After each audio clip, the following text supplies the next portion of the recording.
knight, and the first move d4, queen, rook, bishop, knight. So with this move, you open up the queen, and let's see how Vidit responds. He plays d5, places the pawn in the center of the board, and Magnus plays his pawn to c3. Oh, by the way, it's not d4, it's e4. It's just the queen. It's e4, e5. He plays his pawn to c3, opens up the bishop, wants to play d4. Pawn comes up to f6, looking here at the a2 pawn. And Magnus is looking at other games, maybe just looking at what's going on there. And he decides to push his pawn to f4. One of the key things that one has noticed in freestyle chess is how effectively you are able to activate your bishops. And right now you can see Magnus has activated his bishop. Knight comes out to g6. And I think pushing the pawn forward makes a lot of sense. Just gaining space. So he pushes the pawn forward, attacks the knight. The knight has to go back to e7.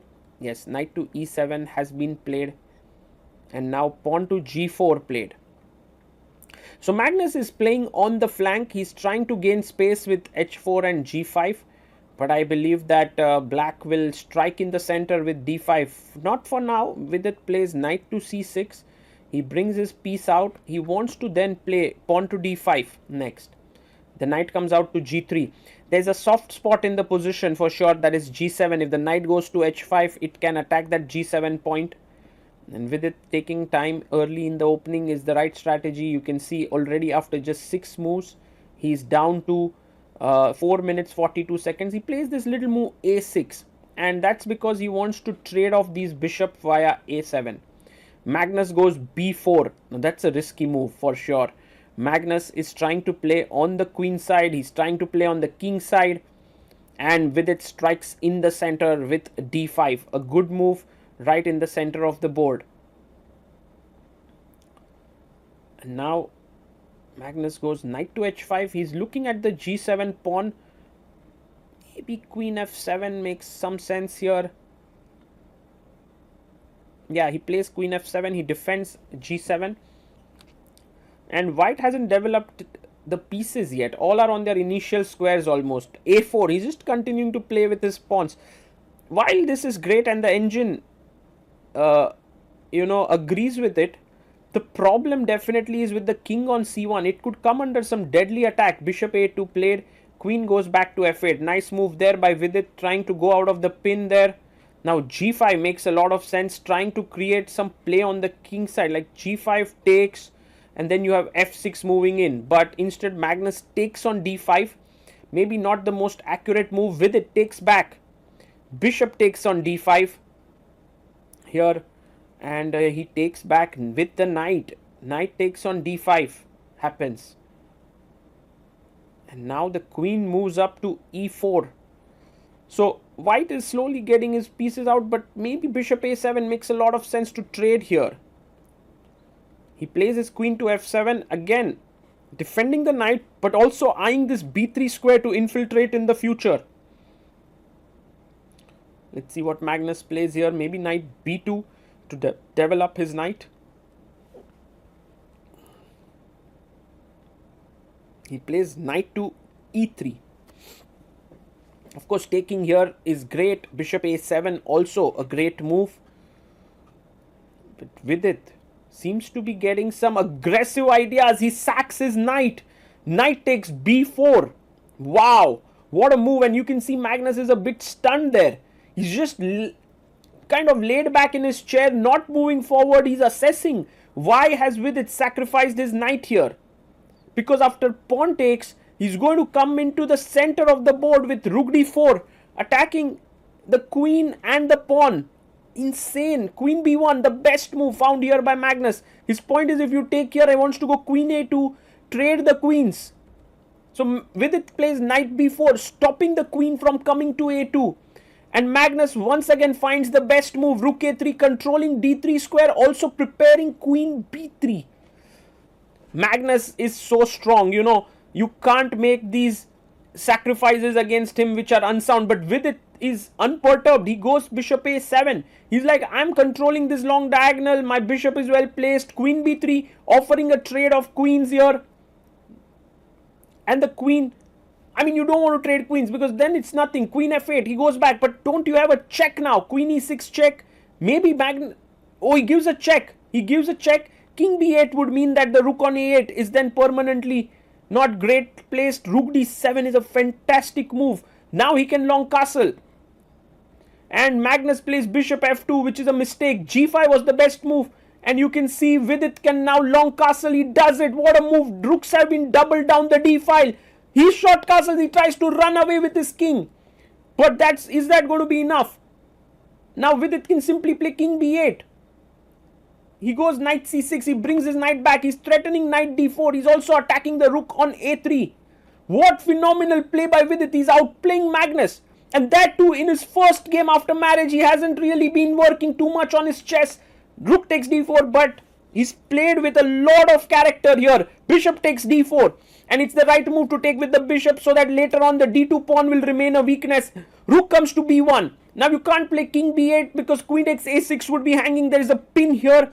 So maybe first c6, which is a good move here. The position is still very complicated. Knight g3. Magnus is coming in with his knight to e4. Maybe the other knight to c4. Vidit goes in with the queen. Queen to a3. Tremendous. And now the queen comes back to c4.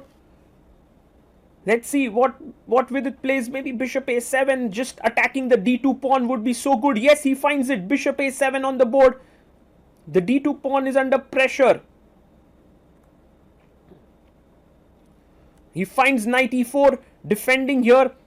At this point, it's unclear whether this queen trade is good or bad. Vidit plays it. It's actually a great move. It's the first choice of the engine.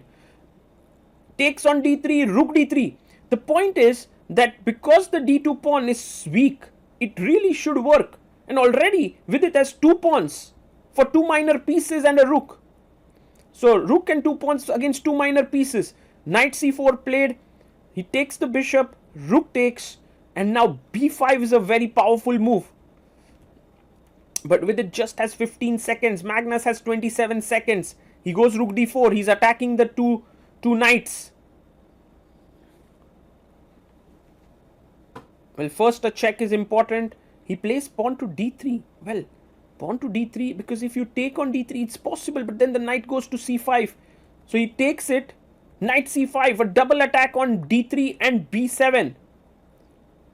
But there is b5. He finds it. What a move by Vidit, giving up his rook. Magnus takes the rook. Rook takes d3. This change in the position is now that Vidit has 3 pawns for a knight. Pawn takes pawn.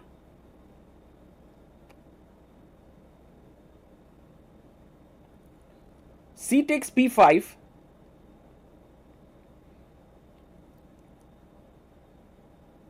And now knight to e3. It's a complex position because while black has 3 pawns for a rook, for a knight, these 2 pawns are passers. He brings his king up. Magnus is trying to create his own passed pawn. He goes g5. Vidit takes it. fg5. Rook comes to g1. Creating play here. Maybe the f pawn. Like for example, if you go h6, he will play h4 trying to win this. But Vidit doesn't stop there. He starts pushing his kingside pawns. Rook takes g5. Rook comes back, defends the pawn. The position is still equal. It can go in any direction. King e4 found by Magnus. He's bringing his king in. He pushes his a pawn. Who's stronger here? That's the big question. Rook comes back to g2. And now, just move everything together. King b6, king a5, b4. That's what he does. King comes to b6. And Magnus brings his knight in with a check. Vidit moves his king away to a5. And he takes the pawn on e5. Well, this could end up in any direction. I mean, white could also win this. Black could also try for a win because look at those pawns. They are moving down the board. b3, b4 played. Rook c2.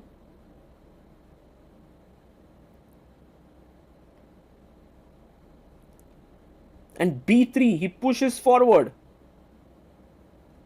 check. King goes back to a6.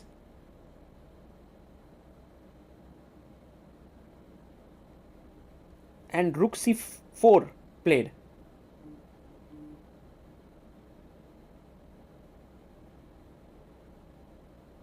Well, the king comes up to b5. He's attacking the rook on c4. And he moves in. Rook to c8.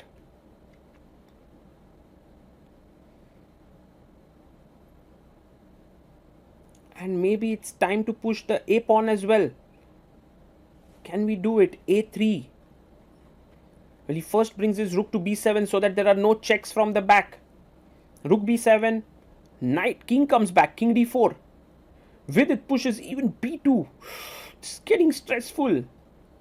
Is Magnus Carlsen in trouble? He finds an amazing move, because if you make a queen, there is a knight fork with knight c3. You could make a knight actually, potentially. It's possible and the position would be even. But he goes king a5. Vidit wants to win now. Knight c3. If he makes a queen here, there is rook a4 winning. So Vidit goes rook to b4, the best move. Magnus comes back, knight b1. Now taking the rook would be also a draw. Then you slowly bring your king this side. But Vidit goes rook b5. He keeps the rooks on the board. And Magnus comes here. King c3. Well, he takes the pawn on f5. Rook h4. Attacking the pawn on h7. h6. King takes b2. Rook check.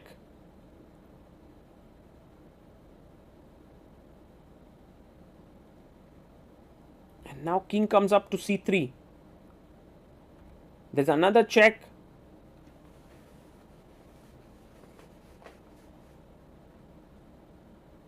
The king moves up to c4. Well, Vidit needs to push his a pawn, and he needs to get rid of the white pawn on h2. That's the key pawn. If that remains, there will be trouble. So king b6 played.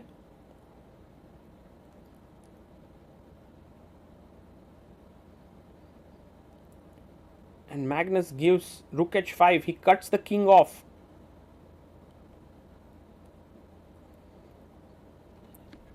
For Vidit, he keeps his king. I think just bringing the king over to the king side pawns makes a lot of sense now. So sometimes it's not so clear how white should continue in such position, because he has to manage his king, knight, rook, everyone. Meanwhile, for black, it's pretty straightforward. Rook d3, keeping an eye here. King c4. Rook f3.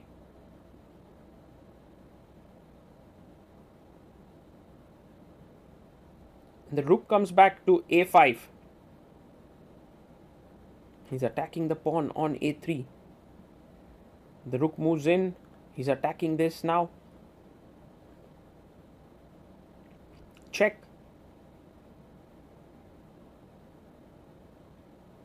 King goes back to b7. He takes the pawn. Vidit also takes the pawn. And I guess the players could agree to a draw here, because knight rook versus rook is a theoretical draw. But Vidit also has two extra pawns. But I believe that both players want to play on. Vidit wants to play on till he has those pawns. Magnus wants to play on. Maybe he wins both the pawns. We are on move number 65. King comes to d5.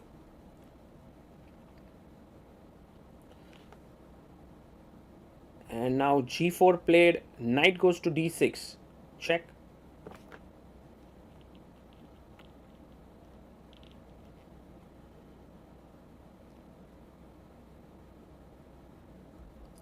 King b8 played by Vidit. And Magnus gives another check. King a7 played. You just have to be careful around the corners here. Your king could get checkmated if you are not careful. So knight to b5 check.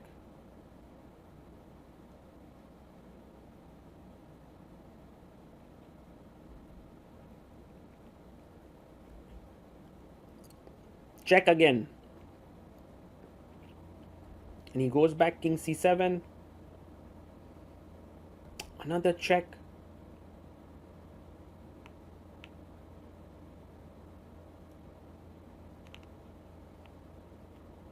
Now king goes back to c8.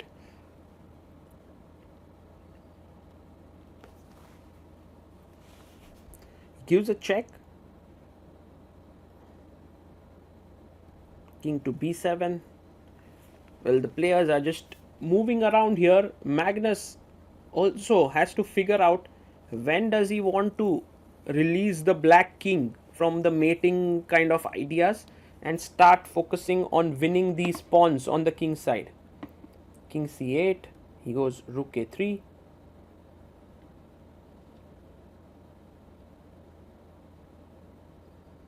He goes king b7 back.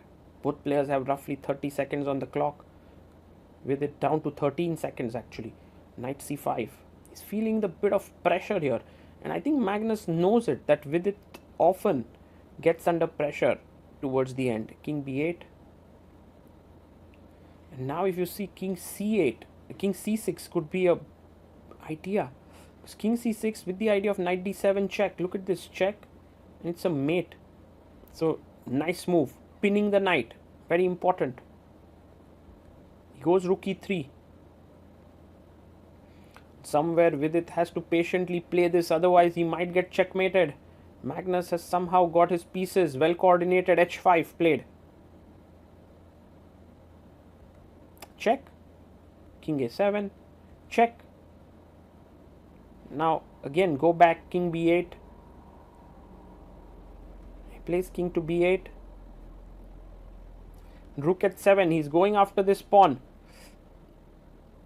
Do you want to go here and defend? Then there is knight a6 with a mate. So g3 played. He takes the pawn. g2. Now only one pawn remains on the board. Magnus goes again and gives a check. King comes up. He plays rook g8. He places the rook behind the passer.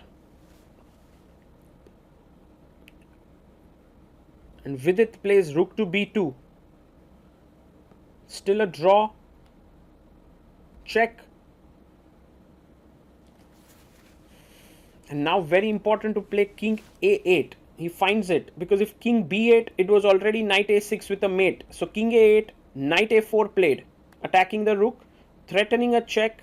Again a check given here. King b6. And if he manages to get king a6, knight b6 and rook b7 mate, that would be something. Check. Rook goes here. He wins back. He wins the pawn. Now it's a pure rook knight versus rook. We are on move number 87. So Vidit has to play 50 more moves before he can claim a draw. So rook goes to g6.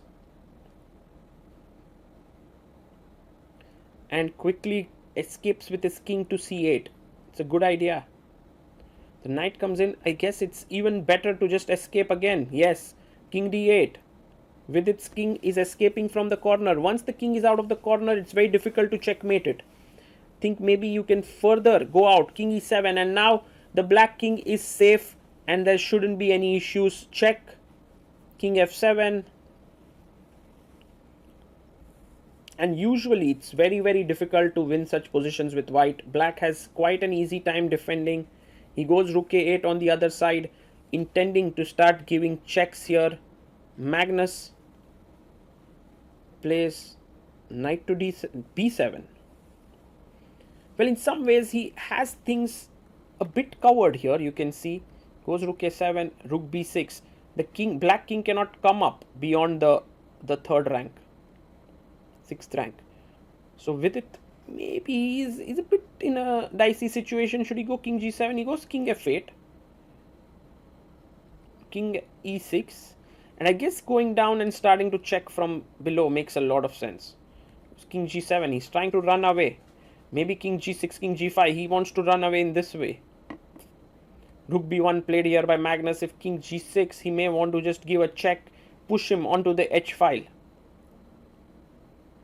Goes rook a2, check.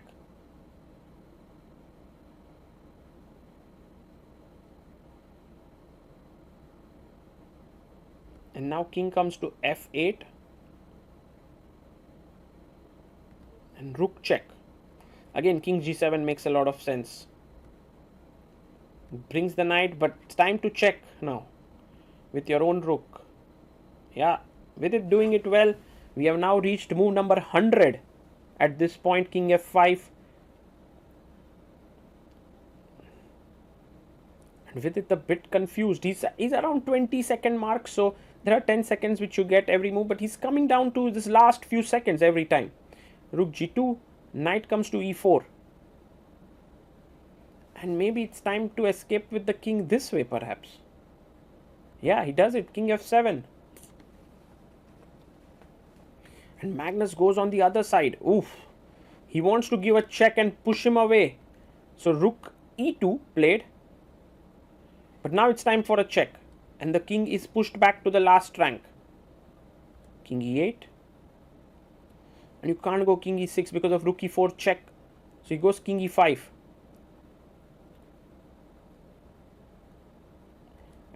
And with it keeps the pin. Magnus goes king d5. Maybe king f8. Not a bad idea. Many options actually. Just to wait also could be fine. He goes king f8. The knight jumps into d6. Can we try and trade off here? Rook e7. It's also actually it's maybe a problem because of check. King g7, knight f5. Oof. Don't want to do that. He goes king g8. The knight comes back to c4.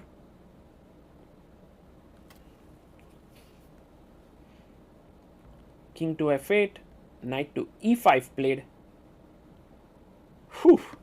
Magnus's stamina is insane. He goes king g8 again. King e6. Closing in. Rook e2. Keeping the pin on the knight. The rook comes from the other side now. Vidit plays his king up to g7. Still okay. It's equal. Check now. King h6 makes a lot of sense. He plays it.